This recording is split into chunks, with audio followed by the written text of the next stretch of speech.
कुछ बच्चों का स्वभाव ही ऐसा होता है कि जब कोई नया आदमी उनके घर आता है तो वो उनके आगे पीछे घूमने लगते हैं। और साजिद तो मेहमान भी नहीं था, बच्चे उसे पहले से ही जानते थे। वो साजिद के सैलून में ही बाल भी कटवाते थे। बच्चे उसे भैया भैया कहकर बुलाते थे। वो जैसे ही नीचे जाता है, साजिद अपना उस तरह निकालता है जो कि वो सैलून से ही लेकर आया था। साजिद उस तरह से आयुष का गला रेत देता है। जब आहान पानी लेकर आता है तो साजिद को ये सब करता देख जोर से चिल्लाता है, जिसके बाद साजिद सेम उसी तरीके से आहान को भी मार देता है। उत्तर प्रदेश के बदायूं जिले में 19 मार्च को एक ऐसी घटना घटी है जो दिल दहला देने वाली है।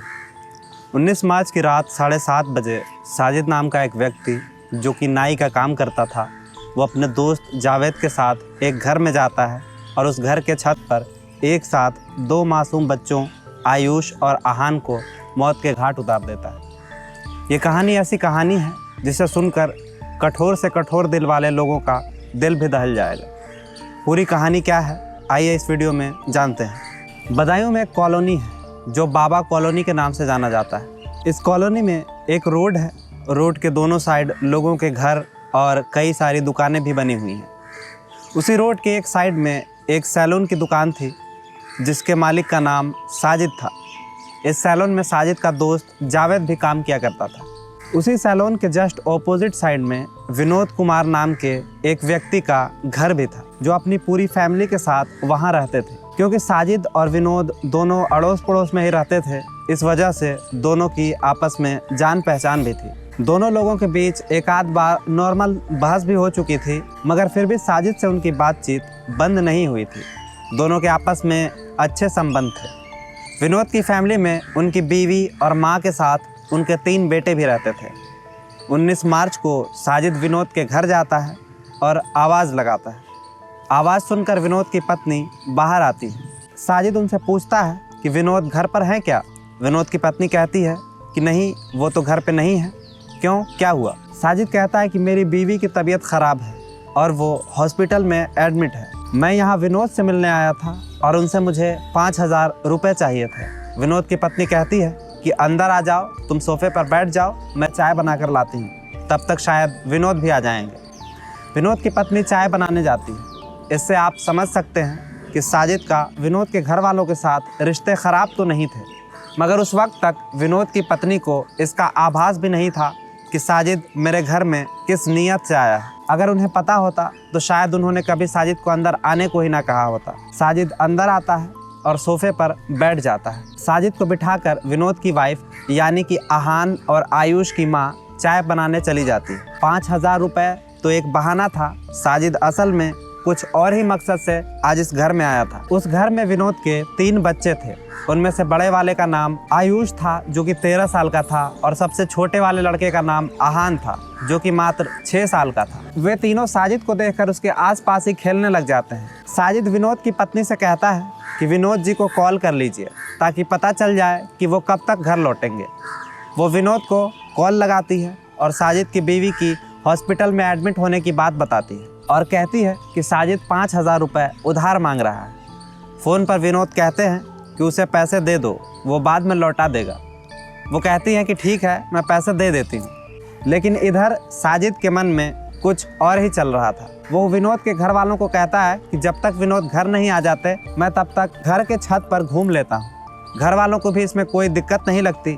वो कहते हैं कि हाँ घूम लो। साजिद वहीं खेल रहे बच्चों को छत पर चलने का इशारा करता है। कुछ बच्चों का स्वभाव ही ऐसा होता है कि जब कोई नया आदमी उनके घर आता है तो वे उनके आगे पीछे घूमने लगते हैं। और साजिद तो मेहमान भी नहीं था, बच्चे उसे पहले से जानते थे। वो साजिद के सैलून में ही बाल भी कटवाते थे। बच्चे उसे भैया भैया कहकर बुलाते थे और घर वालों को भी इसमें कुछ भी ऑड नहीं लगता, बल्कि उनका तो इस पर ध्यान भी नहीं जाता।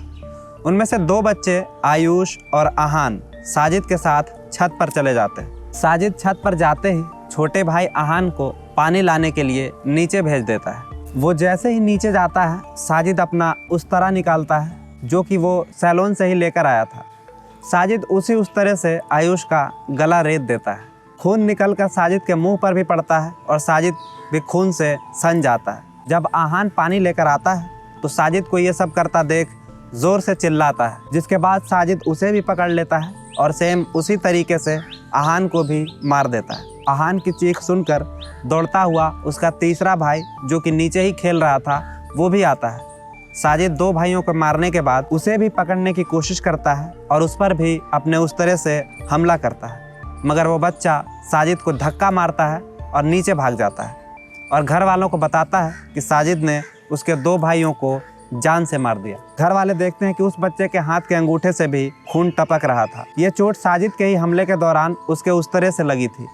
घर वाले दौड़कर छत पर जाते हैं और साजिद को पकड़ लेते हैं। उस वक्त तक साजिद का दोस्त जावेद भी वहाँ मौजूद था, मगर खतरा देखते ही वो वहाँ से भाग जाता है।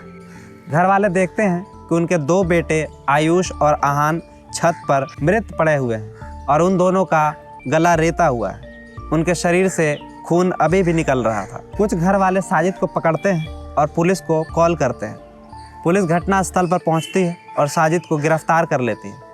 अब तक घर के बाहर लोगों का जमावड़ा लग गया था और घर वालों का रो रो कर बुरा हाल था। उन्हें विश्वास ही नहीं हो पा रहा था कि उनके 2 मासूम बच्चे जो अभी खेल कूद रहे थे अब उनके सामने नहीं हैं। पुलिस साजिद को लेकर चली जाती है, लेकिन लगभग 3 घंटे बाद ही ये खबर निकलकर सामने आती है कि पुलिस ने साजिद को एनकाउंटर में मार दिया है। हो सकता है कि आप में से कुछ लोग कहेंगे कि साजिद के साथ सही हुआ, लेकिन सोचने वाली बात यह भी है कि अगर जावेद पकड़ा ना गया तो हम ये चीज़ नहीं जान पाएंगे कि आखिर साजिद ने इतने छोटे बच्चों को क्यों मारा, क्या कसूर था उन बच्चों का। इसके साथ ही हमारे सामने बहुत से सवाल खड़े होंगे, जैसे कि विनोद को साजिद पर इतना भरोसा था कि उन्होंने कॉल पर ही अपनी पत्नी को पैसे देने को कह दिया था, फिर भी साजिद ने उन्हीं के बच्चों को मारा। और अगर साजिद के दिल में कभी किसी प्रकार की कोई खुन्नस थी भी तो उसने बच्चों पर ही अपना गुस्सा क्यों निकाला। एक वीडियो में आयुष और आहान की मां का ये भी आरोप है कि किसी ने साजिद से शायद ऐसा करवाया है। साथ ही विनोद कुमार का भी कहना था कि हमारे बीच कोई दुश्मनी तो नहीं थी, पता नहीं उसने ये काम खुद से किया या किसी ने उससे ये काम करवाया। बस आना जाना, बाल कटवाए, जय बिहार तुम्हारा क्या करना मुझे इससे। कुछ भी नहीं हुई हमारी कभी। पता नहीं है क्यों मैटर क्या बना इसका, या किसी ने मैटर बनवाया है, पता नहीं इसके हाथ का ऐसा काम करवाया कि हम ऐसा करें, इस चीज तो हमें भी पता नहीं चल रहा है। साजिद के एनकाउंटर के बाद विनोद के घर वालों का पुलिस पर यह भी आरोप था कि पुलिस ने बिना कारण का पता लगाए ही साजिद को गोली मार दी, जबकि पुलिस ने जिस वक्त उसे गिरफ्तार किया था उस वक्त तक वो सही सलामत था। जबकि दूसरी ओर पुलिस का कहना है कि साजिद घटनास्थल पर पकड़ा तो गया था, मगर पुलिस स्टेशन ले जाते वक्त बीच में उसने भागने की कोशिश की थी और उसने हम पर गन से हमला भी करने की कोशिश की थी, जिसके बाद हमारी उससे मुठभेड़ हुई और साजिद मारा गया। अगर ऐसा हुआ भी था तो इसमें पुलिस की लापरवाही ही मानी जाएगी। साजिद गाड़ी से कैसे भागा, इस पर भी पुलिस को जवाब देना होगा। खैर, इसके पीछे की सच्चाई क्या है उसके लिए जांच होनी बाकी है। पुलिस हमेशा सच नहीं बोलती, कई बार कहानियां भी बनाती हैं। इसलिए इस घटना की मजिस्ट्रेट जांच का ऑर्डर भी निकल चुका है कि अगर साजिद के पास बंदूक थी तो क्या पुलिस ने घटनास्थल पर उसकी तलाशी नहीं ली थी, और अगर ली थी तो पुलिस को बंदूक मिली क्यों नहीं, और अगर उसके पास जांच में बंदूक नहीं मिली थी तो अचानक से रास्ते में उसके पास गन कहां से आया जिससे उसने पुलिस पर हमला किया। इसकी मजिस्ट्रेट जांच होनी बाकी है और 15 दिन में डीएम इसका रिपोर्ट सबमिट करेंगे। साजिद को एनकाउंटर में टोटल 3 गोलियां लगी थी जिससे उसकी मौत हो गई। अभी भी साजिद के साथ ही जावेद की खोज जारी है, उसके लिए 25,000 का इनाम भी है। उसके पकड़े जाने के बाद ही इस पूरे इंसिडेंट के पीछे का कारण निकलकर सामने आएगा। आई होप कि इस इंसिडेंट पर राजनीतिक रोटियां ना सेकी जाएं और जल्द से जल्द इसका कारण निकलकर सामने आए। हो सकता है इसमें धार्मिक एंगल भी लाया जाएगा, हालांकि इसको धर्म के चश्मे से देखना कितना सही कितना गलत होगा वो आप खुद समझदार हैं। हालांकि बच्चों के घर वालों ने ऐसी कोई बात नहीं कही है जिससे इस केस को धर्म के एंगल से देखा जाए। यहाँ तक कि इस इंसिडेंट के बाद साजिद के घर वाले खुद भी मीडिया से बात करते हुए ये कह रहे हैं कि साजिद बेहद गुस्सैल किस्म का आदमी था। घर वालों से भी उसकी बातचीत कम ही होती थी, घर पर भी वो किसी से इज्जत से पेश नहीं आता था। बाकी इस विषय पे आगे क्या होता है वो जांच के बाद ही पता चलेगा। अगर वीडियो अच्छी लगी हो तो वीडियो को लाइक करें, चैनल पर नए हो तो चैनल को सब्सक्राइब करें। बाकी आज के इस वीडियो में इतना ही, फिर मिलेंगे, धन्यवाद।